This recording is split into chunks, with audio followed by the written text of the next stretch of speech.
क्या आपको भी सपने में मरे हुए लोग दिखाई देते हैं? किसी को अपने मरे हुए पिताश्री सपने में दर्शन देते हैं तो किसी को अपनी मृत माता के दर्शन होते हैं। शायद आपने भी सपने में मृत परिजनों को अवश्य देखा होगा, लेकिन सुबह उठने के बाद आप उस सपने को दुर्लक्ष्य कर देते हैं।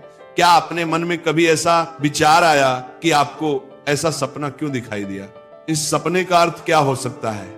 लेकिन क्या आप जानते हैं, सपने में मरे हुए परिजन दिखाई देने पर हमें महत्वपूर्ण संकेत भी मिलते हैं। सपने में मृत परिजन दिखाई देना कोई आम बात नहीं है। इसके पीछे गहरा रहस्य छिपा हुआ है, जिनका वर्णन हमारे पुराणों में किया गया है। तो चलिए आपको सुनाते हैं वह प्राचीन महान कथा। इस कथा को सुनने मात्र से ही पितरों की कृपा प्राप्त होती है। आइए सुनते हैं वह कथा। एक बार देवर्षि नारद यमराज से मिलने के लिए यमलोक जाते हैं। यमराज देवर्षि नारद का बड़े प्रेम से आदर एवं सत्कार करते हैं और उन्हें प्रणाम करते हुए पूछने लगते हैं, हे देवर्षि, यमपुरी में आपका स्वागत है। आपके दर्शन से आज मैं धन्य हुआ और आपके चरण पड़ने से यमपुरी की शोभा बढ़ गई है। इस प्रकार से यमराज के द्वारा स्वागत किए जाने पर देवर्षि नारद प्रसन्न होते हैं और यमराज को भी प्रणाम करते हैं और कहते हैं, हे मृत्यु के देवता यमराज, आपको भी मेरा प्रणाम है। आपके आदर सत्कार से हम अत्यंत प्रसन्न हुए। फिर यमराज नारद जी से कहते हैं, हे देवर्षि, आज आपका यमलोक में आने का क्या प्रयोजन है? अवश्य ही कोई महत्वपूर्ण कार्य अथवा कोई महत्वपूर्ण समाचार लेकर आप आए होंगे, या फिर हमसे कोई भूल तो नहीं हुई है? कृपया बताइए, मैं आपकी क्या सेवा कर सकता हूं? तब देवर्षि नारद कहते हैं, हे धर्मराज, आप तो मृत्यु के तथा न्याय के देवता हैं। आप तीनों लोकों के सभी जीवित और मृत प्राणियों का लेखा जोखा रखते हैं। आपको समस्त चराचर के भूत और भविष्य का भी ज्ञान है। इसीलिए मैं आपके पास कुछ शंका लेकर आया हूं, जिसे दूर करने की कृपा करें। फिर यमराज कहते हैं, हे देवर्षि, आप सत्य कहते हो। हम तीनों लोकों में निवास करने वाले सभी जीवित और मृत प्राणियों का लेखा जोखा अवश्य रखते हैं, किंतु आपके मन की बात जानना हमारे बस का नहीं है। आप तो तीनों लोकों की खबर रखते हैं। आप भगवान विष्णु के सबसे प्रिय भक्त हैं। आप समस्त शास्त्रों का भी ज्ञान रखते हैं। किंतु अगर आप मुझसे कुछ जानना चाहते हैं तो मैं अवश्य ही आपकी सहायता करूंगा। हे देवर्षि, आपकी जो भी शंका और प्रश्न है आप निसंकोच पूछ सकते हैं। मैं अपने सामर्थ्य के अनुसार उनका जवाब देने का प्रयास अवश्य ही करूंगा। देवर्षि नारद कहते हैं, हे यमराज, मैं पृथ्वी लोक का भ्रमण करके आया हूं। मैंने पिशाच, प्रेत, कुष्मांड, बेताल, चुड़ैल, पिशाचनी आदि प्रकार की कई विचित्र चीजें देखी हैं जो जंगल में निवास करती हैं। इसके साथ ही मैंने देखा है, ये सभी दुष्ट शक्तियां मनुष्यों को परेशान करती हैं, उन्हें दुख देती है। इसका क्या कारण है? ये सभी बुरी शक्तियां मनुष्य को क्यों परेशान करती हैं? तथा मेरे मन में एक प्रश्न है कि मनुष्य कई बार सपने में अपने पूर्वजों को देखता है, तो इसका क्या अर्थ होता है? सपने में मरे हुए लोग दिखाई देने का क्या मतलब है? इससे मनुष्य को कौन से संकेत मिलते हैं? मैं समस्त मनुष्य जाति के कल्याण के लिए इन प्रश्नों के उत्तर जानने के लिए ही आपके पास आया हूं। नारद जी के प्रश्न सुनकर यमराज कहते हैं, हे देवर्षि, आपने समस्त मानव जाति के कल्याण के लिए उचित ही प्रश्न किया है। मैं आपको इन सभी प्रश्नों के उत्तर अवश्य देता हूं, किंतु उससे पहले मैं आपको एक अत्यंत पवित्र कथा सुनाता हूं। इस कथा में आपको सभी प्रश्नों के उत्तर मिल जाएंगे। आप इस कथा को ध्यान से अवश्य सुने। जो भी मनुष्य इस कथा का श्रवण करता है, मैं उसके 32 अपराध माफ करता हूं। तब नारद जी कहते हैं, हे धर्मराज, आप मुझे वह महान कथा सुनाइए, मैं इसे ध्यान से सुनूंगा। तो फिर यमराज देवर्षि नारद को यह महान कथा सुनाते हैं। तो चलिए आपको एक कथा सुनाते हैं। आप सभी इस कथा को ध्यान से सुनिए। एक समय की बात है, मध्य देश में एक अत्यंत शोभायमान नगरी थी, जहां पर एक सेठ अपने 4 भाइयों के साथ निवास करता था। उस सेठ का नाम धर्मन था। उसके 4 भाई सुमन, नंदन, विरोचन और विद्धान थे। सेठ और उसके सभी भाइयों का विवाह हो चुका था और सभी बड़े प्रेम के साथ एक दूसरे के साथ रहते थे। सेठ के पास किसी चीज की कोई कमी नहीं थी। वह और उसके भाई बहुत मेहनती थे और मिलजुल कर व्यापार और खेती करते थे। पूरे नगर में सेठ के जितना कोई धनवान नहीं था। ये सारी संपत्ति सेठ को उसके पूर्वजों से ही प्राप्त हुई थी। सेठ के पूर्वज महादानी और दयावान थे। वे सभी दान धर्म तथा अनेक प्रकार के यज्ञ हवन आदि धार्मिक कार्य किया करते थे, किंतु सेठ कंजूस स्वभाव का था और उसके अंदर पूर्वजों के लक्षण नहीं थे। सेठ ने दान धर्म करता और ना ही यज्ञ तथा हवन आदि कार्य करता था। सेठ ने धन तो बहुत इकट्ठा किया था, किंतु उसने कभी अपने धन का सदुपयोग नहीं किया। उसने कभी किसी को फूटी कौड़ी भी दान में नहीं दी और ना ही उसने कभी दूसरों को भोजन कराया। सेठ के पूर्वज तो मंदिरों में भंडारा दिया करते थे, गरीबों को वस्त्र तथा अन्न का दान किया करते थे, लेकिन सेठ ने अपने पूर्वजों का कभी अनुसरण नहीं किया। वह हमेशा ही धन कमाने में और धन का संचय करने में लगा रहता था, जिससे उसके पास बहुत सारी धन संपत्ति तो हो गई, लेकिन उसके पूर्वज उससे बहुत दुखी और नाराज हो गए। फिर पितृपक्ष आया। पितृपक्ष में सभी पूर्वज अपने पुत्रों के द्वारा श्राद्ध और तर्पण की अपेक्षा कर रहे थे, किंतु उनके किसी भी पुत्र ने अपने पूर्वजों के लिए श्राद्ध किया और ना ही तर्पण किया। उन्होंने ना दान धर्म किया और ना ही किसी भूखे प्राणी को भोजन कराया। अपने पुत्रों को ऐसी दुष्टता देखकर सभी पितृगण अत्यंत दुखी हुए। सेठ के पूर्वजों को अपने पुत्र का व्यवहार ठीक नहीं लगता था, इसी कारण से वह पितृलोक में भी दुखी ही रहा करते थे। धन कमाने के लालच में सेठ इतना उन्मत्त हो गया कि वह अपने पूर्वजों को भी भूल गया और उसने अपने पूर्वजों का श्राद्ध तथा तर्पण आदि कार्य करना भी बंद कर दिया, जिससे उसके पूर्वजों की आत्मा की तृप्ति नहीं होती थी। वे अपने पुत्र के ऐसे व्यवहार से दुखी रहने लगे। फिर एक दिन उस सेठ के पूर्वज चर्चा करते हैं। वे एक दूसरे से कहने लगते हैं, हमारा बड़ा ही दुर्भाग्य है जो हमारे कुल में इतने स्वार्थी और लालची पुत्रों का जन्म हुआ है। हमारे पुत्र हमारे लिए श्राद्ध करते हैं और ना ही दान धर्म करते हैं। हमारे पुत्रों के कुकर्मों के कारण हमारा पतन हो रहा है। इस प्रकार से विचार करके वे सभी पितृ अपने पुत्रों से मिलने के लिए जाने के विषय में सोचने लगते हैं और कहते हैं हमें यमराज के पास जाना चाहिए। अब वे ही हमारी इस समस्या का समाधान कर सकते हैं। हम सभी यमराज के पास जाकर उनसे हमारे पुत्रों को मिलने के लिए जाने की अनुमति मांगेंगे। फिर सभी पितृगण आकाश मार्ग से उठते हुए पितृलोक से यमलोक में यमराज के पास जाते हैं। वहां पर जाकर वे सभी यमराज को नमस्कार करते हैं। पितृगणों को यमपुरी में आया हुआ देखकर यमराज भी उनका स्वागत करते हैं और उनके आने का कारण पूछते हैं। तब सभी पितृ हाथ जोड़कर अपना दुख बताने लगते हैं। वे सभी पितृ यमराज से कहते हैं, हे धर्मराज, हमारे पुत्रों की मति भ्रष्ट हो गई है। हमारे पुत्र ना दान करते हैं और ना श्राद्ध और तर्पण करते हैं। उनके अशुभ आचरण से हमारा पतन हो रहा है। वे कभी दान धर्म नहीं करते हैं, जिस कारण से हमारी संतुष्टि नहीं हो रही है। कृपया आप हमें हमारे पुत्रों से मिलने के लिए एक बार जान दे। हम हमारे पुत्रों को समझाकर लौट आएंगे, उन्हें शास्त्रों का ज्ञान देकर फिर से यमलोक लौट आएंगे। तब यमराज ने उन्हें आज्ञा देते हुए कहा, हे महात्माओं, तुम अपने पुत्र को मिलने के लिए तो नहीं जा सकते, किंतु तुम अपने पुत्र को स्वप्न के माध्यम से संकेत अवश्य दे सकते हो। इसीलिए आप सभी अपने पुत्रों को उनके सपने में जाकर संकेत देकर उन्हें अपना दुख समझा सकते हैं। फिर वे सभी पितृ इस बात पर सहमत हो जाते हैं और एक एक करके अपने सभी पुत्रों के सपनों में जाकर उन्हें दर्शन देते हैं। सबसे पहले वे अपने बड़े पुत्र के अर्थात उस सेठ धर्मन के सपने में उसे दर्शन देते हैं और उसे संकेत देते हैं, किंतु उनका बड़ा पुत्र उनके संकेतों को समझ नहीं पाता है। दूसरे दिन जागने पर वह उस सपने को भूल जाता है और अपने पितरों के द्वारा दिए गए संकेतों को भी नजरअंदाज कर देता है। इससे वे सभी पितृगण फिर से निराश हो जाते हैं और फिर सभी पितृगण अन्य पुत्रों के सपनों में जाकर भी उन्हें दर्शन देने लगते हैं तथा उन्हें अनेक प्रकार के संकेत भी देते हैं, लेकिन उनके बाकी पुत्र भी उन संकेतों को दुर्लक्ष्य कर देते हैं। कोई भी अपने पूर्वजों के द्वारा बताए हुए संकेतों को समझ नहीं पाता है, जिससे सभी पितृगण अत्यंत दुखी और नाराज हो जाते हैं। सेठ और उसके भाई धन कमाने के लालच में पूरी तरह अंधे हो चुके थे। उन्हें पूर्वजों के प्राप्त द्वारा दिव्य संकेतों का महत्व कुछ भी नहीं लगता था, किंतु पितरों के स्वप्न में दर्शन देने के कुछ ही दिनों के बाद उस सेठ को व्यापार में नुकसान उठाना पड़ता है। उसे व्यापार में बहुत ज्यादा घाटा होने लगता है।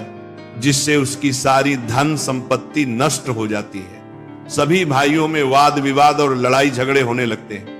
पूर्वजों द्वारा जमा की हुई सारी जमीन जायदाद को वे बेच डालते हैं और पूरी तरह से बर्बाद हो जाते हैं। सभी भाई एक दूसरे से अलग हो जाते हैं और अपना अपना पेट पालने में लग जाते हैं। उधर स्वर्ग लोक में पितरों को अपने पुत्रों की ऐसी दुर्गति देखकर बहुत पीड़ा होने लगती है। सभी पितृगण अत्यंत दुखी और उदास हो जाते हैं।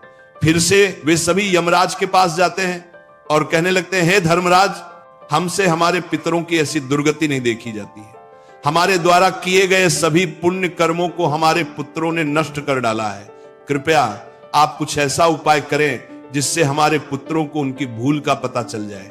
फिर यमराज उन पितरों से कहते हैं, हे महात्माओं, तुम्हारी इस व्यथा को मैं समझता हूं।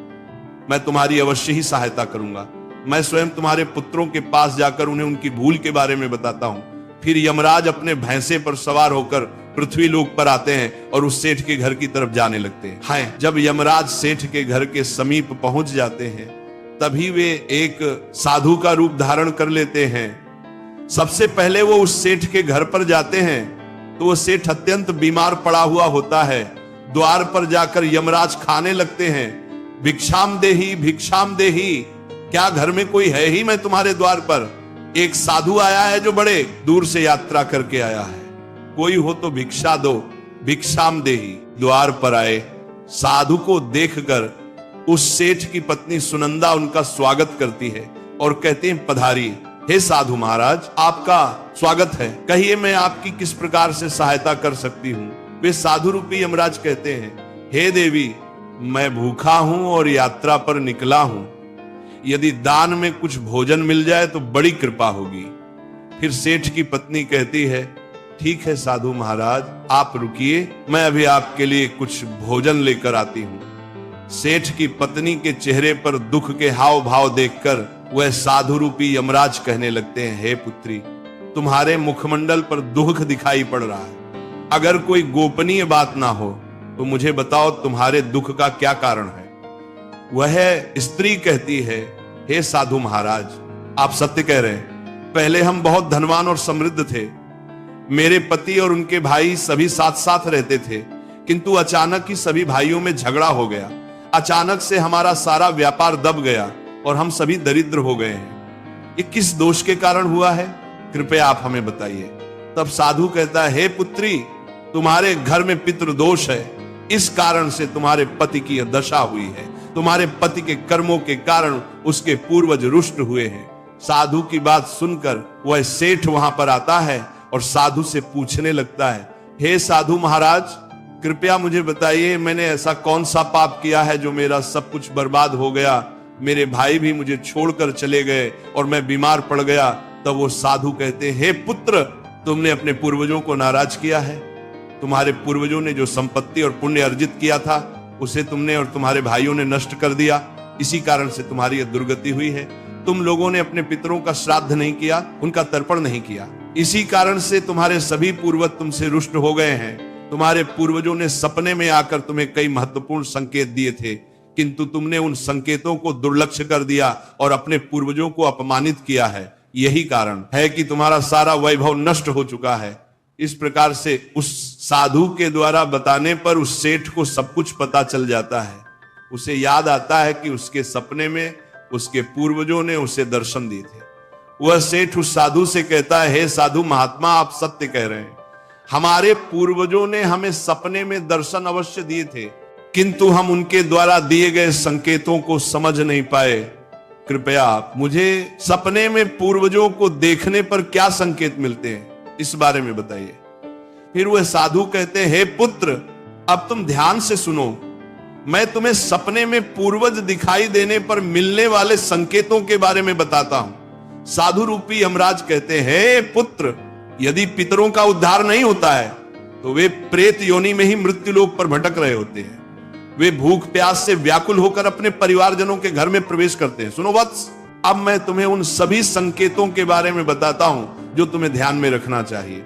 यमराज ने साधु के वेश में सेठ को बताया, यदि तुम अपने सपने में अपने पूर्वजों को भूख और प्यास से व्याकुल देखते हो तो यह संकेत अत्यंत महत्वपूर्ण है।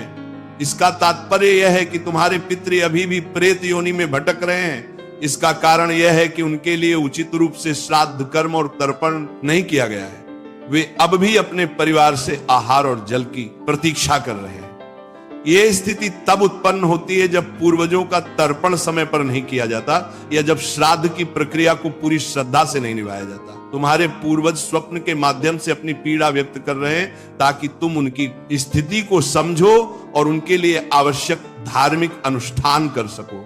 इस समस्या का समाधान यही है कि अपने पितरों के लिए विधि पूर्वक श्राद्ध कर्म और तर्पण किया जाए। सेठ को और स्पष्ट करते हुए यमराज बोले, अगर तुम्हें अपने सपने में मृत पूर्वज जंजीरों में बंधे हुए दिखाई देते हैं तो यह अत्यंत चिंता का विषय है।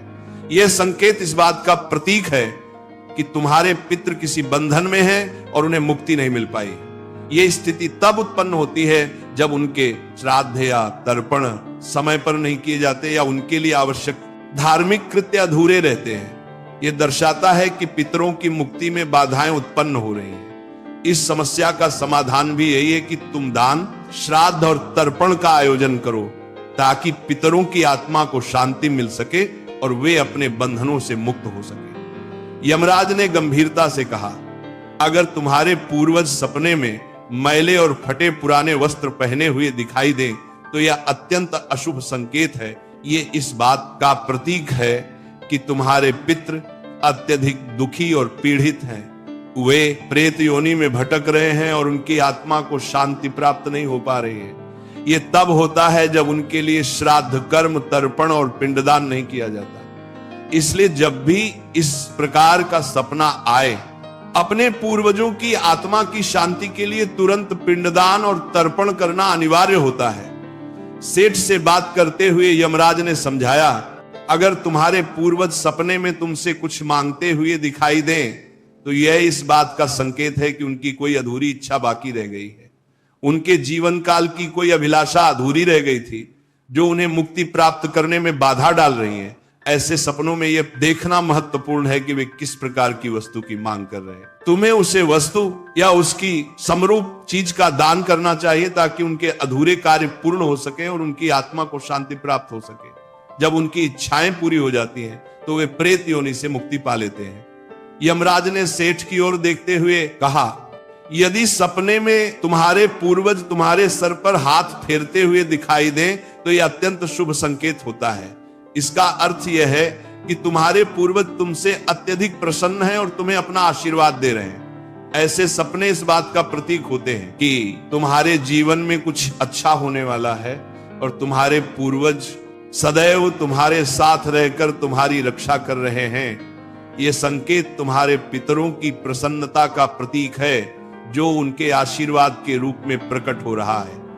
यमराज ने समझाया, अगर तुम्हारे पूर्वज सपने में तुम्हारी ओर हाथ बढ़ाते हुए दिखाई दे तो यह अत्यंत शुभ संकेत है। इसका अर्थ यह है कि तुम्हारे पितृ प्रयासों से संतुष्ट हैं और तुम्हें जीवन में सफलता मिलेगी। ऐसे सपने देखना यह दर्शाता है कि तुम्हारे पितृ तुम्हारे साथ हैं और वे तुम्हारी उन्नति और सफलता के लिए आशीर्वाद दे रहे हैं। इस प्रकार के सपने आने पर तुम्हें यह सुनिश्चित करना चाहिए कि तुम सही मार्ग पर चल रहे हो। यमराज ने चिंतित स्वर में कहा, यदि सपने में तुम्हारे पूर्वज अचानक अदृश्य हो जाते हैं तो यह एक अशुभ संकेत होता है। इसका अर्थ है कि तुम्हारे जीवन में कोई संकट आने वाला है और तुम्हें सावधान हो जाना चाहिए। यह सपना इस बात का सूचक है कि निकट भविष्य में कोई बड़ी कठिनाई तुम्हारे सामने आ सकती है। ऐसे सपनों से यह सीख मिलती है कि हमें मानसिक और आध्यात्मिक रूप से किसी भी आने वाले कष्ट के लिए तैयार रहना चाहिए। सेठ को और अधिक गंभीर होते हुए यमराज बोले, अगर सपना में तुम्हारे पूर्वज क्रोधित अवस्था में दिखाई दें तो यह इस बात का संकेत है कि वे तुमसे नाराज हैं। इसका अर्थ यह है कि तुम कोई ऐसा कार्य कर रहे हो जो उन्हें पसंद नहीं है और वे चाहते हैं कि तुम उस कार्य को बंद कर दो। ये एक चेतावनी है कि तुम्हारे कर्मों में कोई कमी है और तुम्हें अपने मार्ग पर विचार करना चाहिए। इस प्रकार का सपना आने पर तुम्हें अपने कार्यों की समीक्षा करनी चाहिए और सही मार्ग पर चलने का प्रयास करना चाहिए।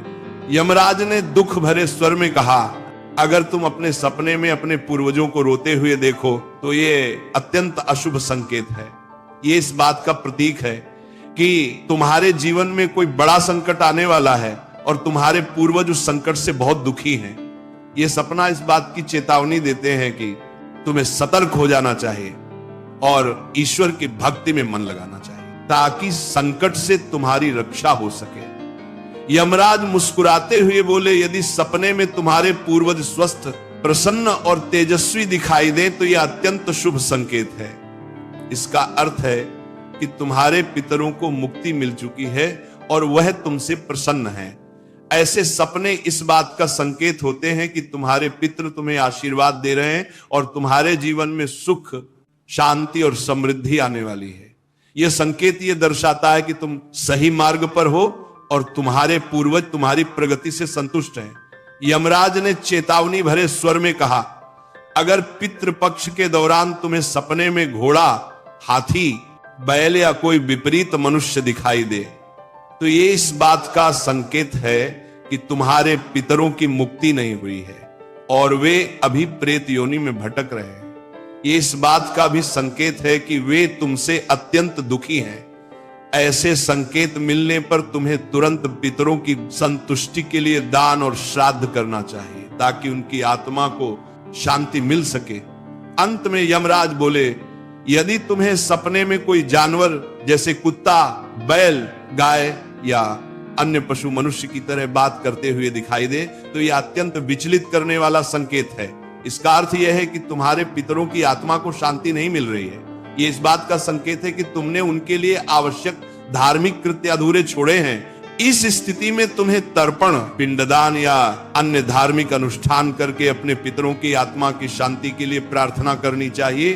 तब वह साधु कहता है, हे पुत्र, यदि तुम्हें भी इस प्रकार के सपने दिखाई पड़े हैं तो तुम्हें अपने पूर्वजों को प्रसन्न करने के लिए दान, धर्म, तर्पण, श्राद्ध आदि कर्म करने चाहिए जिससे तुम्हारे सभी कष्ट दूर होंगे।